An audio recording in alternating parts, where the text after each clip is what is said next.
আরেকটি QR code আছে। এখন বলতে পারেন কিউআর কোডটা কি? কিউআর কোডটা হলো আমরা যখন ব্যবসা প্রতিষ্ঠানে বিজনেস কার্ডের পিছে কিন্তু এগুলো দেখতে পাই, বা কোনো কোম্পানির আইডি কার্ডের পিছে কিন্তু এগুলো দেখতে পাই। হ্যাঁ, এখন এগুলো যদি আমরা মোবাইল দিয়ে স্ক্যান করি তখন কিন্তু তাদের পেজের লিঙ্ক বা তাদের নাম থাকে।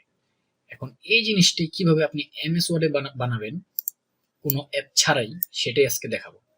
আর এটা কিন্তু অবশ্যই এমএস ওয়ার্ডে বানাতে হলে আপনার লেটেস্ট ভার্সন মাইক্রোসফট অফিস দরকার।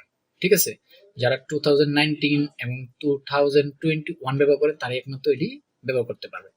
তো চলুন শুরু করা যাক। যেমন আমি এটা ডিলিট করে দিছি। আপনি প্রথমে হোম মেনুতে ইনসার্টে যে গেট অ্যাডিনসে ক্লিক করবেন। গেট অ্যাডিনসে ক্লিক করার পর অবশ্যই নেট কানেকশন থাকতে হবে। গেট অ্যাডিনসে ক্লিক করার পর এখানে লিখবেন কিউআর কোড। কিউআর কোড লিখে আপনি এইটা অ্যাডে ক্লিক করবেন।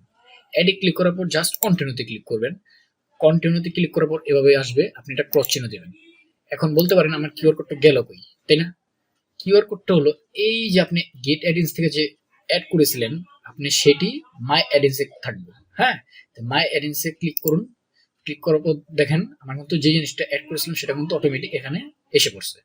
এখন যদি আপনি এটা ক্লিক করে জাস্ট অ্যাডে ক্লিক করুন, এখন কিন্তু আপনি সহজেই করতে পারেন। যা লিখবেন ওটা কিন্তু স্ক্রিন করতে পারেন। যেমন আমি যদি আমার চ্যানেলের নামটা লিখি অফিস জোন, অফিস জোন লিখলে দেখেন অটোমেটিক কিন্তু এটা এসে পড়ছে। হ্যাঁ, এখন তো আপনি এটাকে কালারও দিতে পারেন মন চাইলে, আবার নাও দিতে পারেন। ঠিক আছে, আমি কালোই রাখলাম, আপনার মন মতো আপনি করতে পারবেন।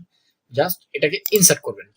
ইনসার্টে ক্লিক করার পর আপনি কিন্তু জিনিসটা হয়ে গেছে। এখন কিন্তু এটা নড়াতে হবে, কিন্তু এটা কিন্তু নড়াতে পারবেন না। নড়াতে হলে কি করতে হবে? আমি কিন্তু আগে বলছিলাম পিকচার ফরম্যাটে যে ওয়ার্ড টেক্সটে গিয়ে in form of text click করতে হবে। এখন কিন্তু আপনি নড়াতে পারবেন, এখন বড় করতে পারেন, ছোট করতে পারেন। এটাকে যদি আপনি স্ক্যান করেন এখন কিন্তু আমার অফিস জোনে লেখাটা কিন্তু আপনি দেখতে পারবেন। ঠিক আছে, এটা চাইলে কিন্তু আপনি ব্যবহার করে যে কোনো জায়গায় ইউজ করতে পারবেন লাইভ টাইম। ঠিক আছে, তাহলে ভিডিওটি যদি ভালো লেগে থাকে অবশ্যই লাইক দিয়ে এবং সাবস্ক্রাইব করে পাশে থাকবেন। ভিডিও আজ এ পর্যন্তই। সবাই ভালো থাকবেন। আল্লাহ হাফেজ।